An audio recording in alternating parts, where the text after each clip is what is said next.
Hello guys, welcome back to my channel and welcome back to my another mini blog. কি দুর্গাপূজা তো চলেই এলো।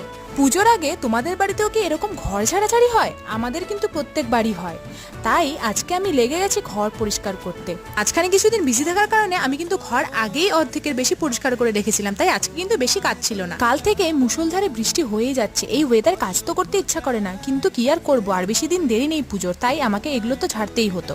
ঘরের পর্দা, বেডশিট, বালিশের কাভার এগুলো কিন্তু আমি আগেই পরিষ্কার করে রেখেছি, আর কিছু টুকটাক জিনিসের ধুলো পরিষ্কার করা বাকি ছিল, যেমন এই ফটো ফ্রেমগুলো আর ফ্লাওয়ার ভাসগুলো আর গ্রিলগুলো আমি ভালো করে মুছে ভালো করে পরিষ্কার করে আমি টিপটাপ করে বিছানা ঝাড় দিয়ে আবার ভলুকে নিজের জায়গায় রেখে দিলাম। তারপর মা দিল প্রসাদটা খেয়ে ব্যালকনিটাও ঝাড় দিয়ে পরিষ্কার করে নিলাম।